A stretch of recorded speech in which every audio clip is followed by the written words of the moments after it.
Thank you for tuning in to another episode of The Launchpad. I'm your host, Dave Kluge, and today I'm going to be joined with LateRound.com's JJ Zachariason and Footballguys' own Alex Caruso. We are going to be looking at some ambiguous situations right now in fantasy football and deciding which guy you should be drafting.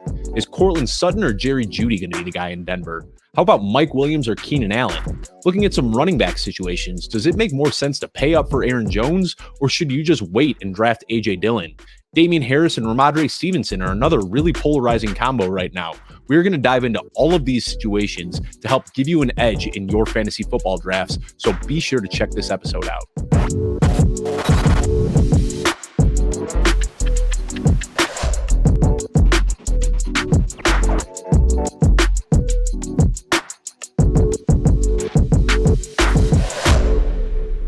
Is Courtland Sutton or Jerry Jeudy the wide receiver that you want to target in fantasy football this year in Denver? JJ, go ahead and start us off. Sutton or Jeudy for you this season?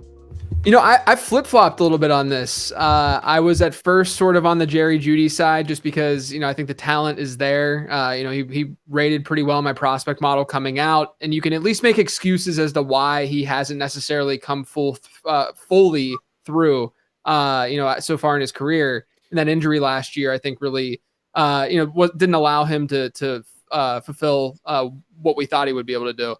But I do think that I'm leaning more towards Courtland Sutton at this point. And a lot of it is, from a redraft perspective, you're only looking for, obviously, this 1 year. You only need that production for this 1 year, not necessarily thinking about the development of the player as much. We've seen it from Courtland Sutton. Even when Sutton was playing with garbage at quarterback, a couple years ago, he was 12th in the league in yards per route run. He was still seeing a lot of volume in that offense and still very efficient in that offense, despite the role that he was playing on that perimeter and getting targets down the field. And we know that matches up well with what Russell Wilson can do. I think it's very easy to make the corollary of him being the DK Metcalf, if you will, of this offense. Maybe Jerry Jeudy being more the Tyler Lockett, because, Lockett can play everywhere. He plays a lot in the slot, and Jerry Jeudy can do the same thing. And both of them are good separators, right? And I think that if we were to objectively say which one of those players would we rather have, we would lean DK Metcalf in that case. And again, I think a lot of this just has to do with the fact that Russell Wilson is a great down the field thrower, and he can get the ball to the perimeter. And so for this season, I do have Jeudy still ahead of Sutton in Dynasty, but for this season alone, I think Sutton is the pick. Yeah, I agree with everything you said there. And it's so easy to draw the comps to DK Metcalf and Tyler Lockett and Courtland Sutton and Jerry Jeudy, but for good reason. They're very, very similar players.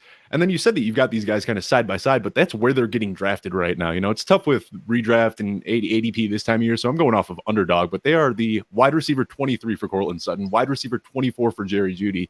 So I don't think anybody really has a very firm stance on this, but Alex, let me get your take here. Courtland Sutton or Jerry Jeudy this season? Yeah, I've gone back and forth just like JJ, but I think that I've ultimately ended up on Sutton. I think the biggest reason that you saw, like he said, how much quarterback play makes a huge difference. Because last year, for example, DK Metcalf had 1,605 air yards. Courtland Sutton had 1,534.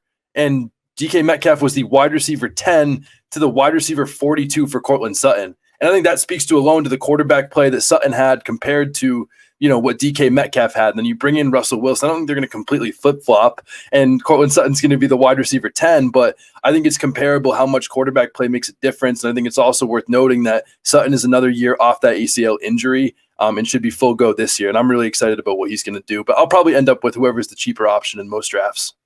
Yeah, nothing groundbreaking here, but obviously a target coming from Russell Wilson is going to be much more valuable than a target coming from Drew Lock, Teddy Bridgewater, or Joe Flacco. I don't know how far back we're going with these Denver quarterbacks, but I'm with both of you guys. Courtland Sutton is my guy as well, just for the upside alone. We saw this guy put up 1,100 yards with Flacco and Lock. It is, I think you can kind of look at that as his floor going forward this season with Russell Wilson with an untapped ceiling. So I'm all in on Courtland Sutton as well, but I think that Jerry Jeudy, if we start to see a bigger gap in that, Jerry Jeudy can make for a nice value as well. Now, let's get into some guest introductions here. And JJ, one of the reasons I wanted to have you on this show is because I read an article that you did last year where you said that we're actually a little bit better at guessing who we think the guy is going to be when we have these muddled situations. So that's why I wanted to have you on the show, because this time of year, we don't know how depth charts are going to look. There's still so much to discuss. There's a lot of speculation and flag planting this time of year, but there's nobody that I'd rather do with it than you. So JJ, last year you probably saw him on the Launchpad. He's doing his own thing now over at lateround.com. I'm on that Patreon. I highly recommend you check it out if you haven't already. Just fantastic content coming out over there. JJ, why don't you go ahead and introduce yourself to the audience? Let them know where they can find you on social media, where they can find all of your content. Yeah, I'm JJ. You can find me on Twitter at LateRoundQB. As you just alluded to, I have the lateround.com website where, it's sort of a hub where you can get my prospect guide that I published back in at the end of the draft, actually before the draft, but then also post-draft. And then I'm now putting together a draft guide for season-long drafts and redrafts. So that'll be out July 1st. But you can get all that over on lateround.com. And then there's a Patreon as well where I'm posting rankings, talking to people about mailbag questions they might have for my show. And then, there's the podcast too, the Late Round Podcast, which is sort of what a lot of my effort goes into each week. Which is easily one of the best podcasts in the industry. I feel bad saying that on the Football Guys platform, but I mean, this guy just crams so much content, so much information into a 15, 20-minute show. Definitely put that into your catalog. If you haven't already, check it out every single week. I'm also joined today with Alex Caruso. If you are following the Football Guys TikTok page, you are very familiar with Alex. He has been crushing it for us over there, really helping us step into the 2020s.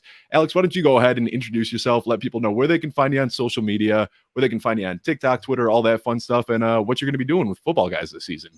Yeah, absolutely. Well, Dave, I appreciate you having me. I'm Alex. You can find me on Twitter at Alex Caruso. No spaces, no underscores, no numbers, anything like that. You can find our TikTok at the Football Guys, at Football Guys Official. New content coming out each and every day. You can also find me on Football Guys YouTube, doing YouTube Shorts. And I also host my own podcast called the Fresh Fantasy Podcast on any podcast platform.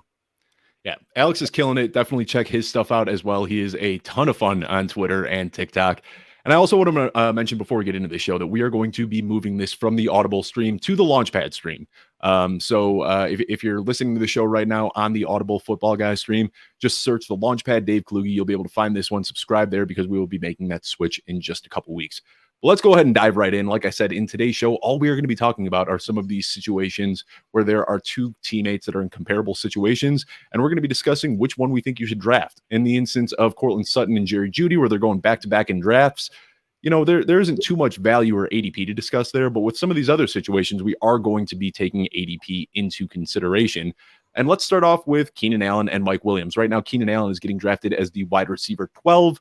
Mike Williams is getting drafted as the wide receiver 17 about a round and a half to 2 hours later. So, Alex, start us off on this one. Are you paying up for Keenan Allen, or are you okay waiting a little bit and taking Mike Williams? Well, I think on other sites, I'd be okay with Mike Williams, but how close they are in price on Underdog is crazy to me, that they're only 5 spots apart. I mean, especially when Keenan Allen's been a wide receiver 1. I mean, 4 of the last 5 years, the only year that he wasn't, he was the wide receiver 8, in points per game, 14 overall. He's done really well with Justin Herbert, and I really like Mike Williams, but the fact that they're only 5 spots apart to me is pretty crazy with the consistency we get year to year from Keenan Allen. I know he's 30 years old now, and I know people are, okay, maybe a drop in production, but Keenan Allen's whole career has come off not being that athletic. He's been finding ways to separate in the middle of the field without a whole other world-class athleticism. So I'm going to continue to bet on him until he falls off because that price is so close. I'm going to buy Keenan Allen. I like it. JJ, I want to get your take on this one because we saw Mike Williams at the beginning of the season playing that X receiver role and just absolutely crushing it, doing what we've wanted to see Mike Williams do since he got drafted in the first round 5 years ago. And then after like week 5, 6, he just fell off and went back to Keenan Allen. So looking forward at next season, now that Mike Williams has this big contract, can we bet on him to be the guy, or is this still Keenan Allen's team? Yeah, look, I mean, last year Williams had that knee injury that sort of coincides with when that production stopped. They've said that it wasn't that as the reason as to why the production stopped, but I think that you at least have to make that connection to some degree. Here's the thing, though, and Alex alluded to it. Keenan Allen is amazingly, amazingly reliable, which is crazy because at the beginning of his career it wasn't necessarily the case because he couldn't stay healthy. But he's just very, very reliable. As Alex noted, the gap here is not significant in terms of just the wide receiver rankings, the 12 to 17. Last season, Mike Williams, after he was blowing up at the beginning of the year, he had a sub 20% target share in 7 of his final 11 games, which is just not great. Keenan Allen, guys, last year he only had a sub 20% target share in 3 of 16 games played. He's only been under 20% target share in 6 of his last 30. I mean, the guy is unbelievably reliable. If you're getting a 20% target share week in and week out from Justin Herbert, you're going to do good things in fantasy football. So I'm still on the Keenan Allen train from a redraft perspective. Yeah, and a lot of people, and Alex alluded to this a little bit, is the age. And when you're looking at all of the guys that are getting drafted in the top 12, Keenan Allen is the only guy that's going to be 30 years old this year. So are you concerned that he could fall off that age cliff, or is that something that you're really not thinking about too much? I don't know if that was for me, but I don't know if the signs are necessarily there yet, right? Like there wasn't any sign last year that he was declining. He's still very, very effective. And honestly, like the situation, this offense that he's in is so attractive that even if he does fall off a little bit, just in terms of just like a general downward trajectory with his age and that age trajectory, I mean, I don't think it's that big of a deal. From a redraft perspective, from a dynasty perspective, I totally get it. And then again, just to reiterate what was already said, he doesn't win with athleticism. He doesn't win with speed. He's never won that way. He's just a very, very good route runner, and he can separate that way. So that's another reason why we could see more of an Anquan Boldin type career from Keenan Allen and what Anquan Boldin was able to do in his 30s. That's just another reason to be a little bit bullish. Yeah, I like that pull on Boldin. Now let's talk about, I just talked about Keenan Allen's age cliff, and a lot of people have been talking about DeAndre Hopkins' age cliff, and he kind of disappeared at the second half of last season. You can chalk that up to the injury, but either way, now DeAndre Hopkins is facing a suspension to start the 2022 season. The Cardinals went out and they traded for Marquise Brown, who is presumed to be the wide receiver one to start the season. So obviously that suspension is baked into DeAndre Hopkins' ADP. He is currently getting drafted as the wide receiver 37. Marquise Brown is getting drafted as the wide receiver 19. So JJ, start us off here. Are you interested in either of these guys? And if so, which guy do you prefer at ADP? I'm glad that you gave me the choice if I'm interested in either of them, because I'm not really interested in either of them right now.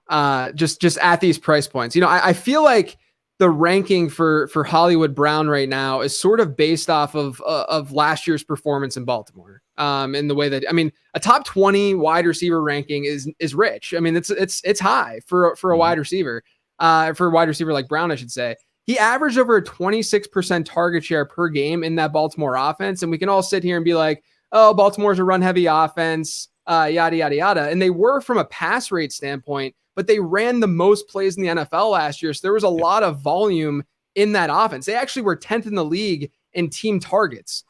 So Marquise Brown was seeing a very, very large chunk of targets within an offense that was top 10 in targets. So he was seeing a lot of volume in that offense, despite the fact that they were still, a fairly run-heavy team from a pass rate standpoint. Baltimore actually had more targets last year than Arizona did, team targets. And so you're now looking at a situation where there's almost no way that Hollywood Brown walks into Arizona, given the competition there, given that he's a new wide out there and a new piece there. There's almost no way, or at least we shouldn't project Marquise Brown to see a 27% target share in that offense. It just doesn't make that much sense, especially when DeAndre Hopkins comes back from that suspension. So I think that, my projections have Brown closer to wide receiver 30 than it does wide receiver 20.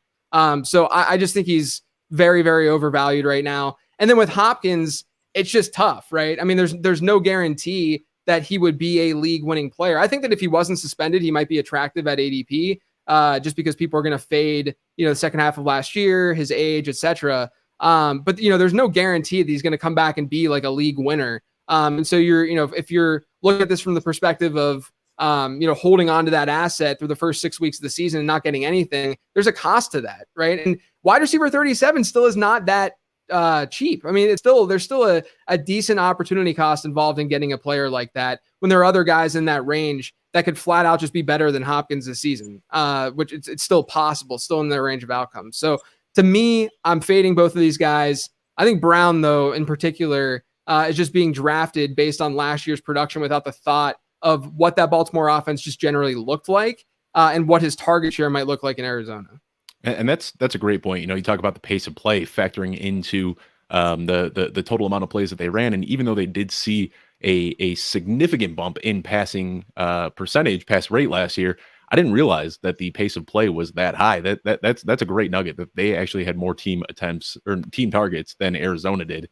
But Alex, that's going to be tough to follow up because I think JJ hit about every single point there. But what do you have to add to these Arizona Cardinals wide receivers? Yeah, I think the only thing to add on is the fact that like the thing that's crazy to me, and I know that like wide receiver finish like is not the best thing to use, when talking about fantasy football, but Marquise Brown's never even finished in the top 20. Like he finished 22nd last year. And I know he missed a couple games, but like we're literally drafting him to have his best season of all time with DeAndre Hopkins coming back in 6 games. On a new team and a new offense. And I know that he's played with Kyler Murray before, but that's just crazy to me that people have them, especially with some of the other guys. Like I'd take Sutton and probably Jeudy over Marquise Brown at this point because I think they're more likely to succeed. And as for Hopkins, I think I'm willing to buy him more than JJ is. I mean, still a guy that's finished top 4 in 4 of the last 5 seasons. I know there's a 6-game discount, but the way I see it is like if you're playing in a 12-man league and Hopkins is like a 7th or 8th round pick, okay, let me sacrifice my 7th or 8th round pick and just throw it in the trash, knowing I get DeAndre Hopkins back and the potential of what he could look like just 6 games from now. And I'm willing to bet on most of my teams that I can, fill the gap for 6 holes, but I know maybe he isn't going to be great. Maybe it's Julio Jones 2.0 and he falls off completely, but I don't think he's going to be there yet. And I think that at that price, I'd rather sacrifice that 7th or 8th round pick to potentially get a top 5 or wide receiver 1 for the rest of the season. Yeah, and I think there might be some trepidation because of last year with Michael Thomas. So many people had that same exact thought process with Michael Thomas, and they did in fact burn their 7th and 8th round pick. So both of these guys are guys that I'm a little bit cooler on than the consensus because of those concerns. But this next situation I want to talk about is going to be a weird one, but bear with me for a second. We're going to compare Deebo Samuel and Brandon Aiyuk, and when you look at their ADPs, they are nowhere close. Right now, Brandon Aiyuk is getting drafted as wide receiver 40. Deebo Samuel is getting drafted at wide receiver 7. Now, if you look at last year, Brandon Aiyuk was getting drafted ahead of Deebo Samuel. Deebo obviously had this insane season, highly efficient. I don't know if I'm buying into it this year, though, and I want to really talk about this one for a while because this is one of the more intriguing ones out there. Obviously, we're taking ADP into concern, but Alex, start us off here. How are we supposed to feel about Deebo Samuel and Brandon Aiyuk heading into next season? Scared. That's what I feel when I think about this situation. Well, because Deebo Samuel in underdogs going as the wide receiver 7, but last year he was like 21st in targets, 21st in receptions, 41st in routes run. I know that he changed roles and he had a ridiculous target share for the first 8 games, but we don't know what that's going to look like. Deebo Samuel also has a new QB that he has not really played much with, and we don't even know if Deebo Samuel is going to be on this team. Like I'd rather draft a lot of other guys in that top, 8 to 9 range than Deebo Samuel with his range of outcomes with a new quarterback, a potential new team, and like a potential new offense and what that's going to look like. And I think also at the same time, like Brandon Aiyuk is also not a guy that I'm willing to invest in much either, because right now I know wide receiver 40, is a good price. And I'm someone that loves Brandon Aiyuk. But to me, if Deebo stays, okay, this is still a new quarterback that he's playing with. He's the 3rd option at best probably in this offense at this point. I love the talent of Aiyuk, but I think I'd rather be drafting a guy like Sky Moore or DeAndre Hopkins going right around that same range, where I feel like those guys have a much better range of outcomes and chance to be the number 1 or number 2 guys in those passing attacks, where if Deebo stays, Aiyuk is probably 3rd at best, maybe 2nd. So I'm not really willing to draft either of those guys right now. And you mentioned being scared, and a lot of times and first of all, I want to say I think that's how the majority of people feel looking at this situation, but sometimes because of that, you can unearth some value because people just get so scared off by the change in situation. But JJ, I'm really interested in getting your take here because I was one of Deebo's biggest proponents last offseason, and now looking at where he's getting drafted, I am like 3 full rounds behind that, and I just don't see him being able to repeat what he did in 2021. I really want to get your take on Deebo and Aiyuk. Yeah, there's a lot going on here, man. You can look at the team level first, and I did a study last offseason on what happens to playmakers, pass catchers, running backs, and offenses, skill position players, and offenses that have mobile quarterbacks and offenses that have rookie quarterbacks. So Trey Lance no longer a rookie, so we don't have to, the study, even though this is technically his first year of starting the full season, hopefully, the study only looked at rookie quarterbacks, so I can't talk on that with Trey Lance this season, but he's obviously a mobile quarterback. And when you have mobile quarterbacks, they take up a larger chunk of their team's offense. They're seeing more rushing plays. Usually those teams skew to be a little bit more run heavy. We already know that the Kyle Shanahan offense wants to be a little bit more run heavy. And so what that does is it limits volume in the offense. Like Alex already alluded to, Deebo Samuel did not see a lot of overall volume compared to where he finished last season because he was so efficient. It's always tough to bank on that efficiency year over year. But, the interesting thing with Deebo is that, we have like a very clean split between how he played the first half of the season, how they utilized him, to how they utilized him the second half of the season. And during the first 8 games, he had a 33% target share per game. That dropped to 19% during the second half. But during the second half, they utilized him more in the backfield, right? And he was able to produce fantasy points in the backfield. So, from a PPR standpoint, he only averaged like 1 or 2 points difference from the first half to the second half. But I do think that the reason he's holding out and the reason why we're having the issues, I should say, he's having in San Francisco, I think it's because he doesn't want to just be a running back. Like, he doesn't want to be utilized this way, which I think all three of us would understand, that he wants to get paid like a wide receiver. He wants to play wide receiver. He doesn't want his body to get banged up, so he has a shorter career. It makes total sense. And so if that's the case, then we're going to likely see first half Deebo, whether it's in San Francisco or whether it's on another team. And I don't think that he's going to be able to maintain a 33% target share like he did the front half of last season, because if you guys recall, Brandon Aiyuk was not with it to start last season. He was not there. They weren't utilizing him. He just apparently just wasn't mentally like ready to play wide. It was one of the biggest surprises. San Francisco was just filled with surprises last year, including like the Trey Sermon thing. But it was just one of the surprises that we saw last season, was that they just weren't putting Brandon Aiyuk on the field as a starter. And then towards the end of the season, that flipped, and he was playing as a starter in that team. And so if you believe in the talent in Aiyuk in any way, then it makes, and not only that, but George Kittle's healthy too. But if you believe in the talent of these guys, it's going to be really, really difficult for Deebo to hit that 33% target share again. Even if he hits a 28% target share, 27% target share, which is very, very high from a projection standpoint, that's in an offense that's not going to be very pass heavy and has a mobile quarterback. I mean, there's a lot of marks against Deebo. There's marks against Aiyuk. I think right now I'd just be more inclined to just get Aiyuk because he's cheap. The opportunity cost is so low. Deebo, to me, it's just, there's a lot of risk involved in getting him as early as he's going. Yeah, and I'm looking at everybody's rankings this time of year. This is when people start putting out their rankings. And Deebo is got to be the most polarizing player in fantasy football right now. I've seen him as high as RB or wide receiver 4 in some rankings, and I've seen him outside of the top 25 in other rankings. And I'm kind of, I think 25 might be a little bit too low, but I'm with you. This is one of those situations where I don't really want to reach for any of these people. And I'm going to take the cheapest guy in the draft. And with Deebo going in the 1-2 turn, and then Kittle typically getting drafted in the 3rd or 4th round, that leaves Aiyuk as the cheapest guy. So I'm finding myself very exposed to Brandon Aiyuk this year just because of the opportunity cost there. But last question before we get off this one. JJ, have you finalized your redraft rankings yet? Yeah, I did my first batch. I mean, they're still a work in progress. I even I look at them every day and I'm like, well, I want to move this, but I only publish them monthly. So but I do have them out there. So just curious, where is Deebo for you right now? Are you still ranking him as a wide receiver 1, or is he outside of that? I think he's like a low end 1, high end 2 or something like that. I mean, like I don't stray too far away from ADP, or, it's my rankings aren't too far away from ADP. There's not many glaring differences, but yeah, I mean, I'm definitely lower on Deebo than the consensus is. And I think it's just for the reasons that I already alluded to. Yeah. So that'll be a fun one once the season starts, kind of seeing how this new offense looks with 3 great playmakers and a young run first quarterback. That's going to be a really fun team to watch once the season starts. Another really fun team to watch is going to be the New York Jets, who, we're all hoping that Zach Wilson could take that step forward after they have just surrounded him with talent this offseason. But the 2 guys I want to talk about are Elijah Moore and Garrett Wilson. Elijah Moore right now is getting drafted as wide receiver 32. Garrett Wilson getting drafted as wide receiver 44. So these guys are pretty comparable right now in price. Start us off here, Alex. Between Elijah Moore and Garrett Wilson, which guy are you more interested in for the 2022 season? Oh man, it's Elijah Moore. He was one of my favorite players going into last season. He's one of my favorite players going into this season across the board. And I know one thing before we preface this, that I know people hate sample sizes, that you're classic, from week this to that, and it's like a 6-week size. And that's the thing that people bank their take on. I have to do this here with Elijah Moore, but it actually makes sense. And that's the fact that from weeks 8 through 14 last year, mid-season breakout for a rookie, Elijah Moore was the wide receiver 4 in points per game behind only Justin Jefferson, Cooper Kupp, and Deebo Samuel. That's it. Literally no one else. And why is that relevant? Why are you stopping at week 14, Alex? Are you kidding me? Well, that's because he got hurt right after that.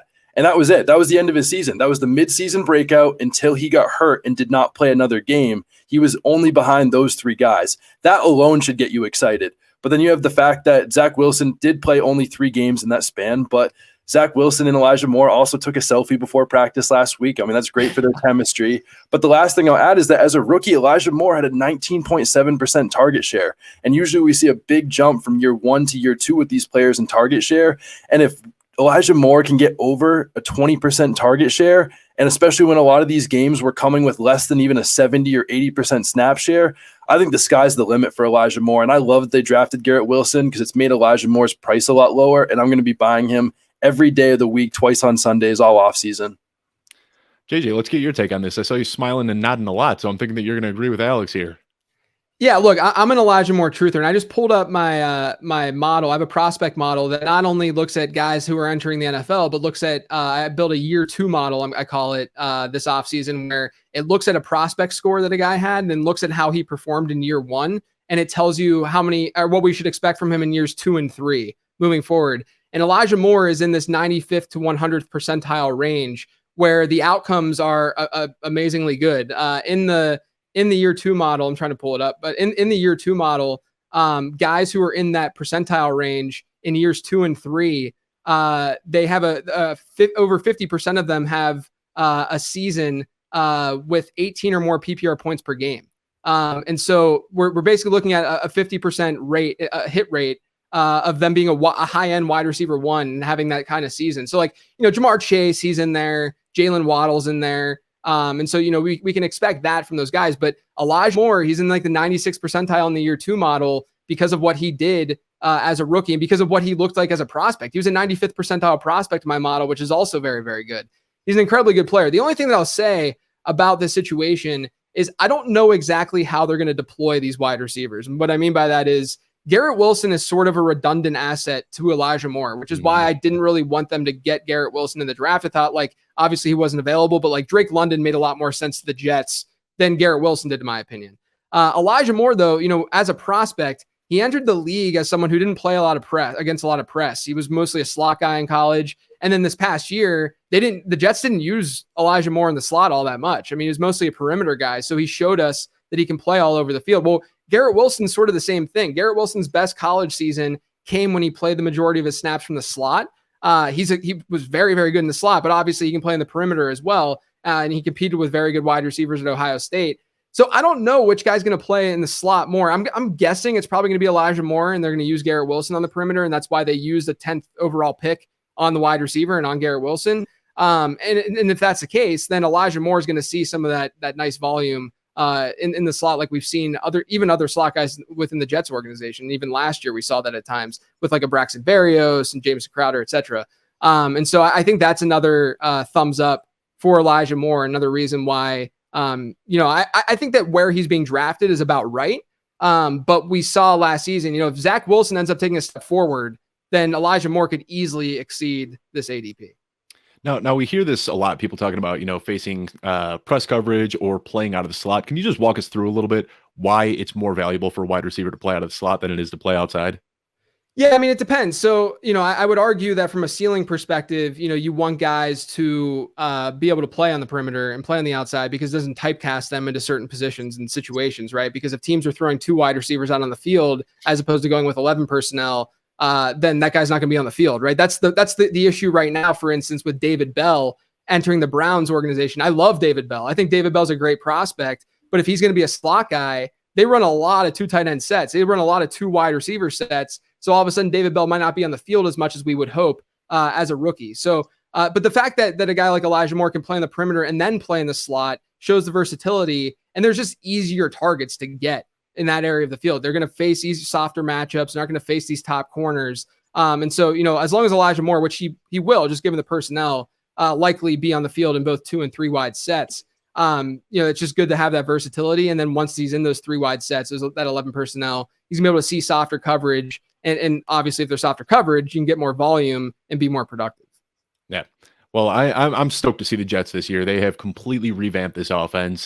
Zach Wilson, just completely unrelated, off on a tangent here, is easily becoming one of my favorite quarterback targets after wanting nothing to do with him pre-draft. But when you put him out there with Garrett Wilson, Breece Hall, and all this, I mean, it's pretty easy to imagine him taking a step forward in year 2.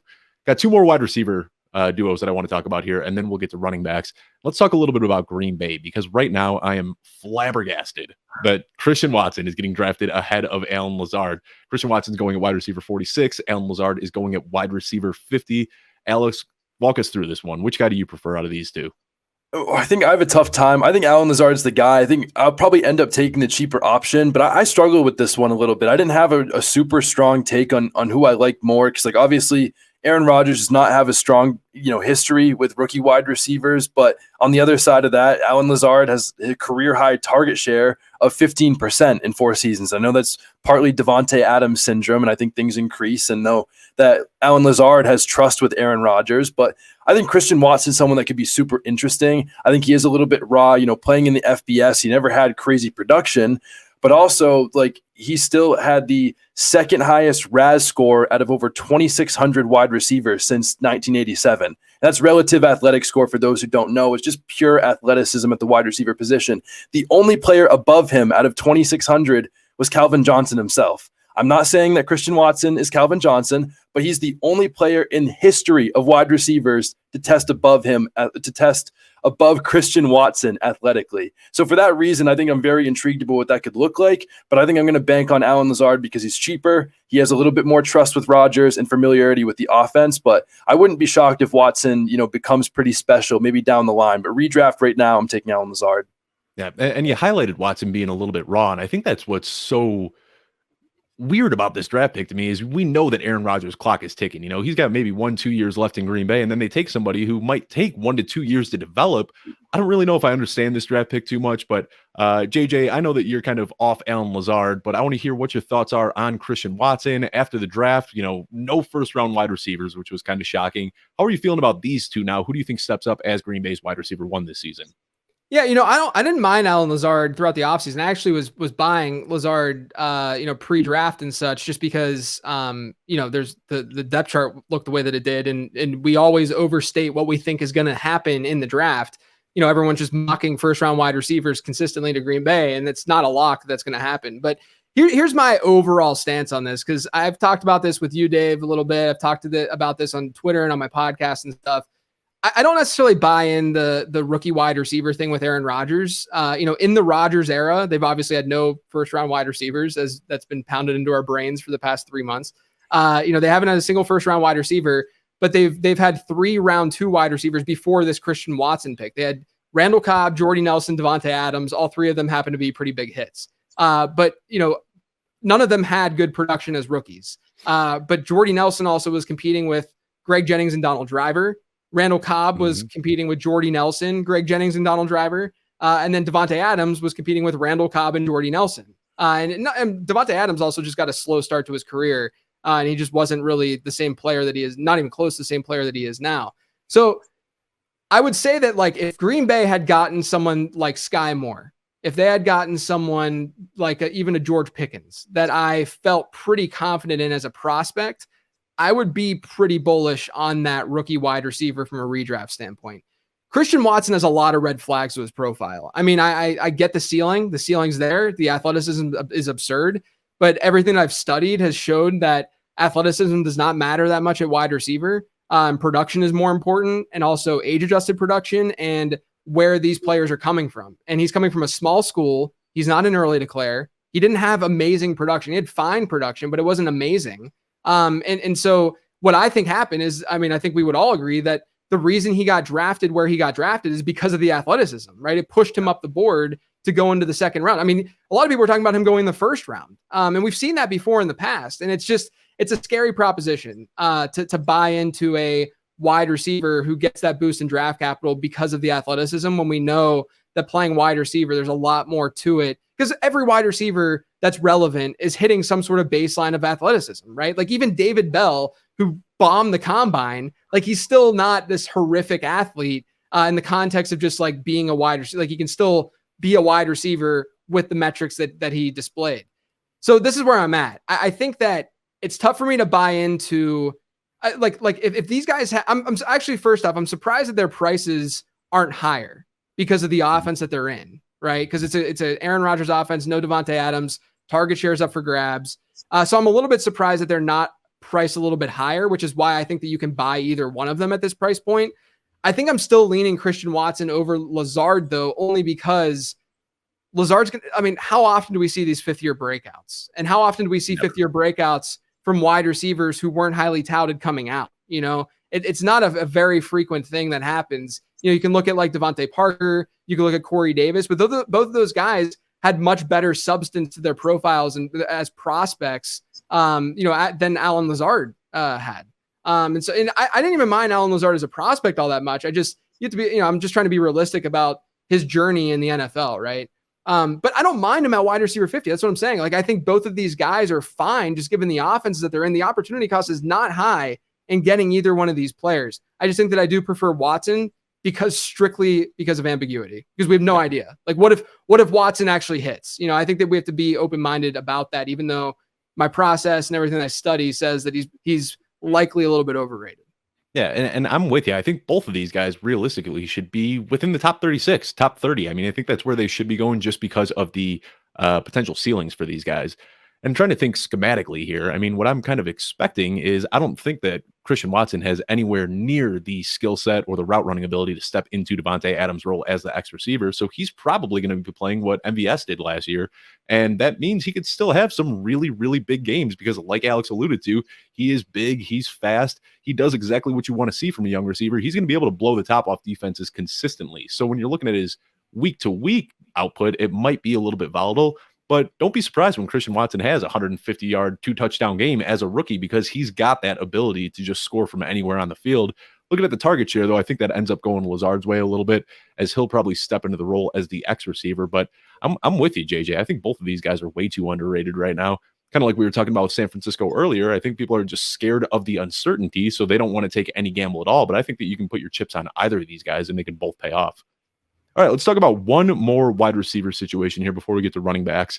And man, as much as I wanted to compare Kadarius Toney and Wan'Dale Robinson is getting drafted like 8 rounds after. So we're going to compare Kadarius Toney and Kenny Golladay here, who are getting drafted a little bit tighter in ADP.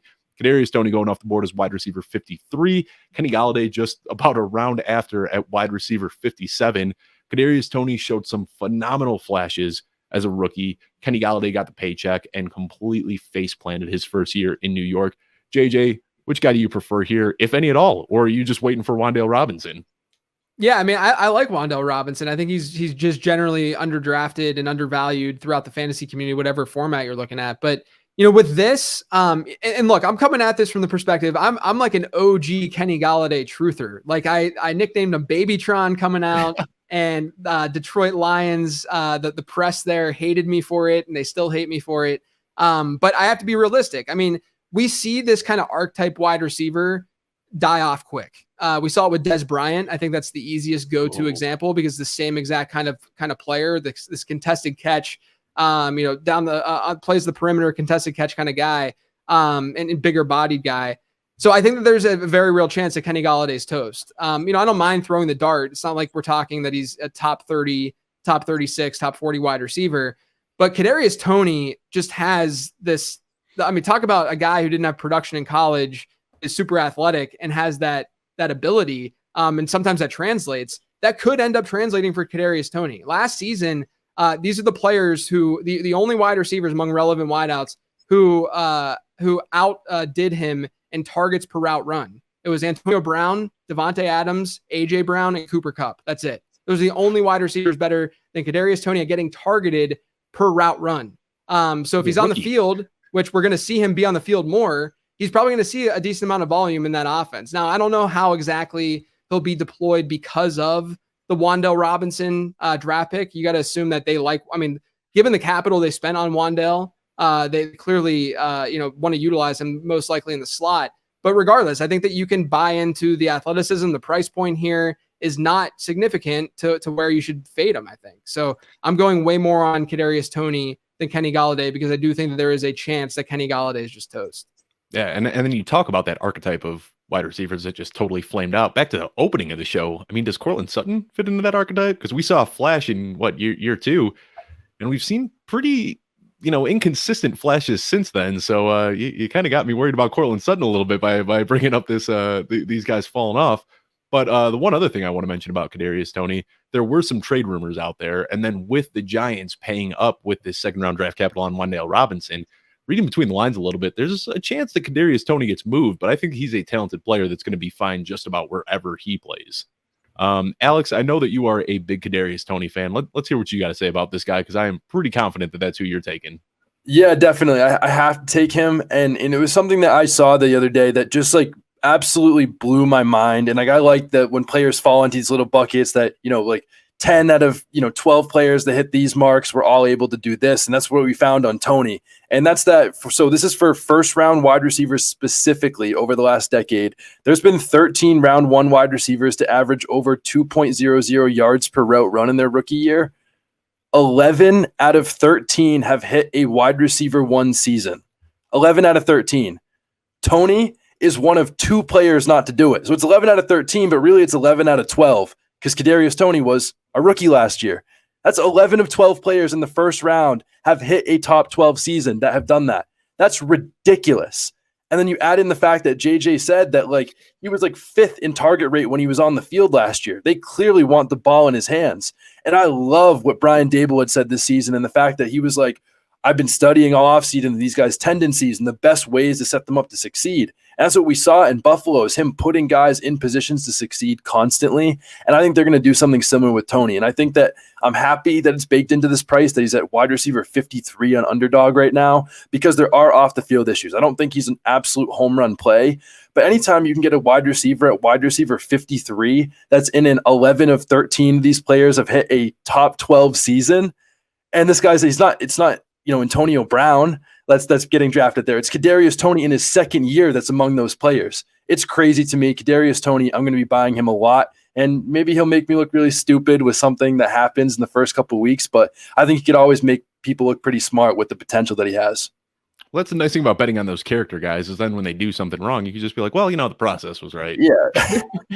The other thing too to add with Kadarius Toney and Kluge, you alluded to this at the start of the show, but I did these episodes last year. I do episodes every year and studies on finding breakout wide receivers and running backs and tight ends and such. And it's based on like looking at ADP and seeing which types of players and finding characteristics of players who outperform ADP by a large amount. One of the things I found with wide receivers is that you want to draft the wide receiver one in terms of ADP, the first pass catcher off the board from their team. They end up exceeding ADP expectation at a much higher rate than the alternative, which is what we get with Kadarius Toney. And then the other thing I found is that second-year wide receivers also end up exceeding ADP expectation by a good amount. That's Kadarius Toney. So I think that we're formulating a pretty good argument here to draft Kadarius Toney. Oh man, absolutely. I like it. Yeah, I mean, he's a guy that realistically, I've got him right now as my wide receiver 41. So where he's getting drafted at 53, it's pretty easy for me to smash him a round or two early. I expect his ADP to creep up a little bit. You know what's going to happen. Summer camp's going to roll around. He's going to have one play where he's just doing something ridiculously athletic and then wheels up for Kadarius Toney. So get him now while everybody still is concerned about his character issues. Let's go ahead and change gears, though, and talk a little bit about running backs. First one I want to talk about, just like we opened the show with talking about wide receivers in Denver, we're going to talk about the running backs in Denver. Javonte Williams was getting drafted as a top 5, top 6 guy, and then Melvin Gordon came back and just completely killed that. But he's still getting drafted as an RB1. Javonte Williams going off the board as RB11. Melvin Gordon now on a 1-year deal back in Denver, getting drafted as RB26. Alex, start us off here. Are you taking the cheaper guy here, or are you paying up for Javonte Williams? I have a hard time with either. I think if anything, I'm probably going to take the cheaper guy because I feel like what this situation is this is just AFC West version of Nick Chubb and Kareem Hunt. Like both super talented running backs that you wish were starting on different offenses, but because they're stuck in the same offense, I think it's going to hurt both of them. And I think the reason that I'm going to be staying away from a lot of Javonte Williams more is because I don't really think he has a top 5 ceiling if Melvin Gordon's there. It's the same thing with Kareem Hunt. I think Nick Chubb's one of the most talented running backs in the entire NFL. But he's not going to have a top 5 fantasy season when he has one of the best backups in the entire NFL playing with him. I think it's the same thing with Melvin Gordon, but Melvin Gordon does have, 7 straight top 24 seasons, to his resume. He was the running back 22 last year. So I think in certain formats with certain strategies, like if I'm going 0 RB, Melvin Gordon might be a guy that I'm going to, target a little bit more. But I think that these guys don't have a super great ceiling, but I think that, your Kareem Hunts and Melvin Gordons of the world are values, especially if someone like Javonte Javonte Williams gets hurt. But I definitely will not be drafting much of Javonte Williams, much as I love him, just because I think his ceiling is so capped as long as Melvin Gordon is healthy. And I would love to see them just unleash him. But I think it's the same thing with Nick Chubb, that we're just not going to see it as much. And I'm not also saying, last thing I'll say is, I'm not saying that Melvin Gordon is the same player that Kareem Hunt is right now. I think Kareem Hunt's a better player, but just in terms of talent and what they've done over the last couple of years, I think they're going to be a little bit too afraid, to run Javonte Williams into the ground, as much as fantasy managers would love to see it. Yeah. Now, I got to be honest. I've got no strong take on this situation at all. I have looked at all the numbers, and I just genuinely have no idea what to expect with this backfield. JJ, help me try to formulate some sort of opinion here. Yeah, I don't really have a strong opinion either, if I'm being honest. I think if you were to take, because I agree with what Alex was saying for the most part, I think that the only thing I would add is, if you want to look at it more optimistically, there's a new coaching staff in Denver, right? So you have the chance that, last year is basically a 50-50 split. You have the chance that I think naturally we were not going to see a 50-50 split, but you also have a chance that Javonte's getting a lot of work in the offense, and not just, like a 75-25, or not just like a 60-40, but maybe more of a 75-25 type situation. And if that's the case, then he could realistically be like a top 8, top 7 type running back. And then he has the upside of being the RB1 if Melvin Gordon ends up getting hurt. I'm actually surprised that Melvin Gordon has this high of an ADP, if I'm being honest, within the position. Mostly because, where he finished last year. Now, I know they have Russell Wilson now, so we have to up the projection a little bit. Just because the offense is going to be better and there's going to be more scoring opportunities, etc. But if you look at where he landed last year, which is how people generally draft, is they look at what happened last year. They do a little bit of boosting or bumping down based on situation. But Melvin Gordon basically landed around this range last year, and that was with injuries happening around the league. Right now, everything's clean. Every running back is healthy. So whenever you're looking at finishes from last year to where guys are being ranked this year, you have to keep that in mind. There's more running back competition right now because players aren't hurt yet. And so Melvin Gordon, I'm just a little bit surprised that he's being drafted where he's being drafted. I thought that he would be more in like the low 30s, maybe at like running back 30 to 33. But so because of that, I'm probably going to be more out on him, understanding depending on build, if you go with more of a zero RB build, he makes a little bit more sense, etc. But yeah, I mean, I don't really have a strong take on this backfield either. I think Javonte is still a great buy in Dynasty, and to have him on your squad, you would love it. And I do think that there's still an out for Javonte to see a ton of work in this offense when we're not necessarily projecting that. Yeah. And you talk about the new coaching staff, and their new head coach is Nathaniel Hackett, who came from Green Bay, where he just refused to give Aaron Jones the workload that we all like to see. I mean, he was sitting there battling for touches with Jamal Williams on a weekly basis, and that leads right into the next situation I want to talk about, Aaron Jones and AJ Dillon. Aaron Jones is obviously going to see much more work in the passing game this year with Devontae Adams out of town. And then AJ Dillon, I mean, we saw him last year really start to carve out a bigger and bigger role by the week. By the end of the season, he had completely taken over as the goal line back in Green Bay. So where they're getting drafted right now, Aaron Jones is going off the board as RB13, right at that RB1 cusp. AJ Dillon is all the way down at RB25. So JJ starts off here. Are you paying up for Aaron Jones? Are you taking AJ Dillon, or are you happy with both of these guys with their ADP? Yeah, I think they're both properly priced, honestly. I think that you can make an argument for either guy. I would say this. I think that Aaron Jones might be, and this might be like a really lame take, but I think Aaron Jones is more attractive in like a managed league because he's going to walk into probably a 13 to 17% target share in that offense this year. Just given the weapons around them and his ability as a receiver. He's he's one of the best receiving backs in the league. And so he should see a really high target share. That's going to give him a nice floor, nice predictable production each week in that offense. Whereas AJ Dillon, it might be a little bit more game script related, and the way he produces. He's still going to see some work through the air. He's an underrated pass catcher himself. Had a really good catch rate last year. But I do think that Aaron Jones, just from the way that we play fantasy and what we look for in fantasy with the receiving stuff, it's gonna be a little bit more predictable. Whereas AJ Dillon might be one of those more of like that home run best ball type pick where, he might not be as predictable, but if Aaron Jones goes down, AJ Dillon could be an RB1. I mean, you still want that in redraft, but I just think that one is a little bit more attractive depending on the format that you're playing. But I think both of them at this ADP, similar to the wide receivers we talked about in Green Bay, I think people are just kind of not that into this Green Bay offense right now, just based on where they're drafting these guys when, there's a lot of market share to be had between all these players. Yeah, maybe I'm just too much of a believer in Aaron Rodgers, but that's kind of how I feel. I find myself in every single draft just walking away with so many Packers players. Everybody is terrified of what this offense is going to look like. I still have faith in Aaron Rodgers being able to support a pretty elite offense, regardless of Davante Adams being there or not. Alex, same question to you though. Aaron Jones, AJ Dillon, who do you prefer at ADP?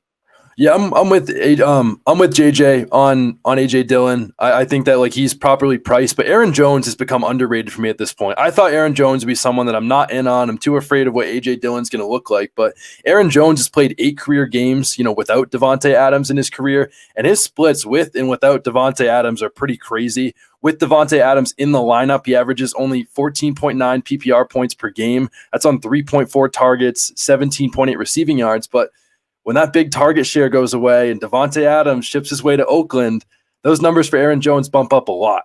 He goes up to 22.9 PPR points per game because he gets 5.9 targets per game in those 8 games without Davante Adams. Now, it's a smaller sample size, but he's averaging almost 50 receiving yards per game when Davante Adams is not in the lineup. And it's funny how that works when 30% target share goes away. So I think for that fact and the fact that Aaron Jones has been a top 10 running back for 3 straight seasons with AJ Dillon there also, I think that he's a value right now at running back 13 because I think they're going to use him so much more in the passing game. And I think that Aaron Rodgers clearly trusts him. I don't think that he's going to all of a sudden steal a ton of snaps away, but I think his targets per route run are going to go up because Davante Adams won't be there and the splits are pretty significant. I'm not saying that Aaron Jones is a top 5 running back because of that now and those averages, but I think at running back 13 right now, he's a value for me. Couldn't agree more. Let's turn our sights over to the Dallas Cowboys a little bit. It seems like for years now, we have been predicting that Tony Pollard is going to overtake Ezekiel Elliott, whether it be Zeke's contract and Jerry Jones's financial commitment to him, whatever the reason may be. It has not happened yet, but this is the first year where we have seen Ezekiel Elliott really slide down draft boards. He's currently getting drafted as the RB17. Tony Pollard is getting drafted as the RB31. Alex, start us off here. Do you prefer one of these guys over the other? Or again, like Green Bay, are these guys both just great values right now? Oh yeah. I'm with Zeke every day of the week here. And I know that's not a fun take. And I know that people are not excited for me to hear that. And they want me to say that Tony Pollard is the truth and that he's going to take over. But it's just not the case in Jerry's world, unfortunately. As much as it felt like Tony Pollard was taking over this offense last year, Ezekiel Elliott was 6th in the NFL in median snap share. He was on the field so much, even though it felt like Tony Pollard was great every time. Every backfield in the NFL has guys that are coming in, and I know Tony Pollard looks great, but Zeke is still the guy. And I think that it's underrated how much this whole PCL thing was talked about last year, where Zeke tore his PCL and played through it for the rest of the season. He averaged over 100 rush yards a game in the first 4 games before he tore his PCL. Who's ever played on a torn PCL? I think that speaks to me wanting Zeke more because all we saw last season is running backs go down and get injured. And year after year after year after year, the guy playing through crazy stuff is Ezekiel Elliott, top 10 running back the last 4 years. He's still a value. People still want Tony Pollard to be the guy, but it's Zeke. I'm getting him all day. Any kind of strategy, 0 running back, lots of running backs, whatever. I'm drafting a lot of Zeke, and I think I'm going to be feeling pretty good about it. Yeah, I feel like this is that time of year where everybody is switching from dynasty mode to redraft mode, and there's a lot of value in veterans. I will be shocked if Zeke Elliott is still going as RB17 by the time August rolls around. He'll probably creep back up into that top 5, top 8 range. JJ, I see you nodding your head here. How are you feeling about Zeke and Pollard this year? Yeah, look, before that injury last year, Ezekiel Elliott, if you look at that, the both running backs success rate, which is the percentage of positive expected points runs that a running back has, first in the NFL was Tony Pollard. Second was Ezekiel Elliott. They were both playing very, very well. And I think that people sort of are discounting the fact that he got hurt. And everything, all his production, all of his efficiency coincides directly with that injury. I mean, to start the season before that injury, he had that rough game in week 1 against Tampa Bay. But Tampa Bay, as we know, has been very good against the run and very good against running backs. Then he scored 17, 27, 20, and 25 PPR points over his next 4. And then he had that knee injury. He had the issue. I think a lot of this is just Dak Prescott 2 years ago goes down. That affected that whole entire offense and affected Zeke. This past year, everything was fine. And then he gets hurt and then he plays through the injury. And yeah, when he played through the injury, he did not look good. I mean, by any stretch of the imagination, Tony Pollard looked better. And I think Tony Pollard is good. I see this as a very similar situation to Green Bay, where I'm fine with getting both guys. I think they're both decent values right now. Because again, both these guys not only are being drafted where sort of their projections at, but if the other guy gets hurt, then that it's easy to see the ceiling, right? So they're being drafted at their projection, but there's that upside if something were to happen to the other player. So that's why I like both of these guys right now. Yep. Well, let's move over to Seattle then. And this is a weird one. Is Rashaad Penny the guy that we saw through the first 32 games of his career, or is he guy that we saw for the last 5 games of last season? I don't really know. But then they went out and they paid up for Kenneth Walker in the second round of this year's draft, second running back off the board. So here we are looking at these guys nearly side by side in ADP. Kenneth Walker is getting drafted as RB31, Rashaad Penny getting drafted as RB37. JJ, which guy are you more interested in?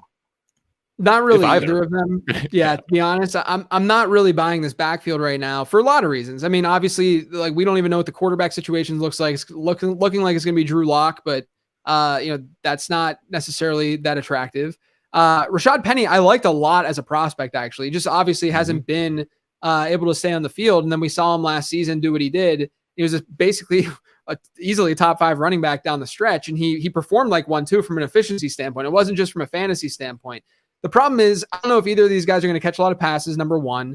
Kenneth Walker has a lot of red flags from that perspective as a prospect.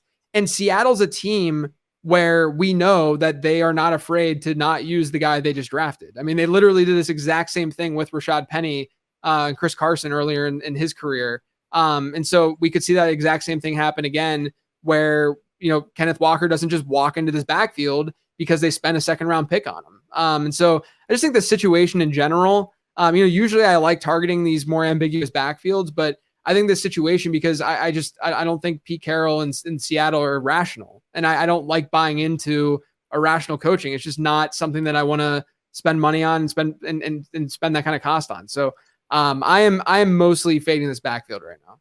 Yeah, I'm with you, and I see Alex nodding along. We got 2 more we want to talk about in only a few minutes, so let's try to kind of rapid fire through these. Alex, I'll throw this one to you first. Looking at the Kansas City Chiefs right now, Clyde Edwards-Helaire has slid all the way down to RB28.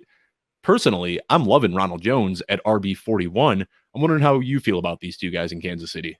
Well, I think it starts with the fact that, like, as starters in points per game, that CEH was worse than Darrell Williams and Jerick McKinnon. He was the worst out of 3 in points per game as the starter. And like, I know for Pete's sake of saying this, but like Ronald Jones has still been a top 26 running back in 2 out of the last 3 years. I mean, I bet you didn't realize that. And then he was playing behind, Leonard Fournette. And I think that he's been productive on the field.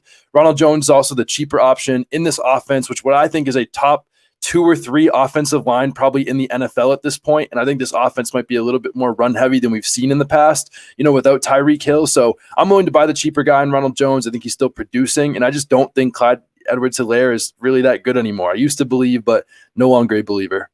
Yeah. JJ, did you want to add anything to KC, or do we want to move on to New England before we wrap up here? Yeah, let's move on to New England. Let's talk New England. All right, New England. This is a fun one, and I think this can go either way. Right now, Damien Harris is the guy who is getting drafted ahead of Rhamondre Stevenson, but they're pretty close. Rhamondre Stevenson getting drafted as RB39, Damien Harris at RB29. JJ, I think I know what your stance is going to be, and I'm ready to push back on it a little bit. Which guy do you prefer in New England? No, man, it's not as strong of a stance as you probably think. I will say this. Everything went perfectly for Damien Harris last year for the most part. And he still was not close to like a true like league winning, but he was a good value, but he wasn't like a league winning player, right? And I think that's the issue I just generally have with Damien Harris is that he's not going to see a lot of volume through the air. We know that. And if you look at New England's history, they almost never see over the last like 10 years, they haven't seen a guy see the bulk of their rush attempts while seeing like over a 4% target share. Like it just doesn't happen. And so for that reason, it's difficult to see a Damien Harris ceiling. But if you're looking at this from like a best ball standpoint, you just need some spiked weeks. I mean, even from a redraft standpoint, Damien Harris at RB29, I'll tell you right now, he's projected in my projections at RB28. So he's not like, to me, I don't think that this is like that bad of a selection overall, because he's likely going to see the goal line work again. He's likely going to see the bulk of the early down work. I don't know how sold they are in Rhamondre Stevenson. Not only because of just the way they've deployed their running backs, but the draft picks. I think the draft selections had a lot to do with Damien Harris's contract coming up too. But I don't know how, we don't know for sure how they feel about Rhamondre Stevenson. And I'm not only that, but with James White back, I'm a little bit worried about how they're going to deploy Rhamondre Stevenson. That's the other issue with him because he's more of that pass catcher for them, that bigger bodied pass catcher. So look, Damien Harris is going to see regression in the touchdown column. He had expected touchdowns of like 10. He scored 15 last year. And so there's going to be some regression in the touchdown column. That doesn't mean that we should fade him though. I think that he's still fine with where he's being drafted. Yeah, and the way I look at it, I think that he is going to put up basically his floor is RB29. And that depends how you expect this backfield to shake out. But I think that Damien Harris is still going to see 200 touches. And I looked at this over the last 5 years. There have been 15 different running backs who have seen 200 plus touches and less than 25 targets, which is what most people are projecting for Damien Harris. And there are only 2 guys that finished outside of the top 30, and that was a 33-year-old Adrian Peterson and, funny enough, Sony Michel. Now, the reason that I'll say that I like Damien Harris a little bit better is because I think that Damien Harris is just a better talent than Sony Michel.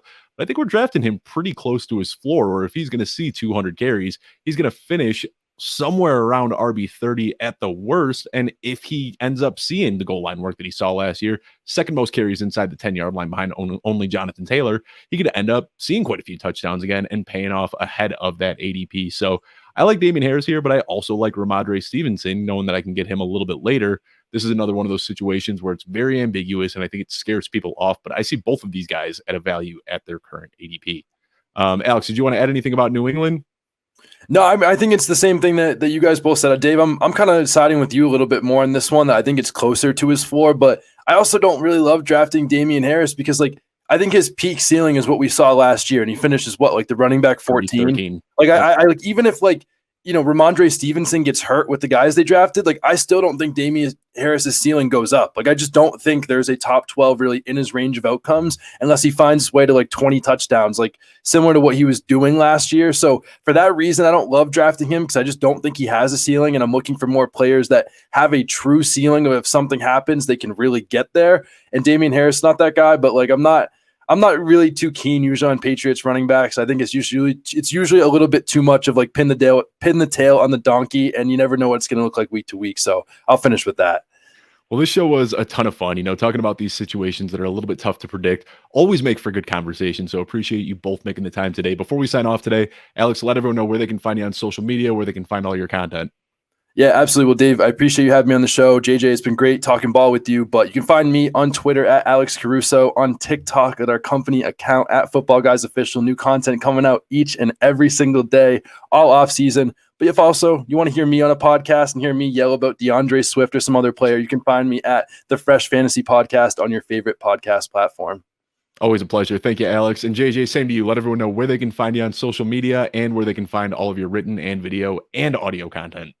Yeah, Twitter at Late Round QB. Head to lateround.com. You can sign up for the newsletter for free. That's where my written content's now going. The Late Round podcast, subscribe to that. And then pre-order the draft guide, my redraft guide that I'm doing that's launching July 1st. So check that out over on lateround.com. I know you said you don't like doing the pointing in TikTok videos, but I think you got to figure out where you can just, lateround.com. You got it right above your head. You got to figure out that point somehow. Yeah. Well, anyway. Thank you guys so much for making the time today. I'm Dave Kluge. You can find the show every Friday afternoon at footballguys.com/YouTube. Thank you so much for checking this out, and I will see you next week. Thanks for watching. I really appreciate you taking the time. Just a reminder that this show is going to come at you every single Friday afternoon at footballguys.com/YouTube. On the right side of your screen, you can see all of the YouTube things where you can subscribe and check out some of our other videos. But also, if you enjoyed this, be sure to drop a comment down below and let me know what you think. I'll see you next week.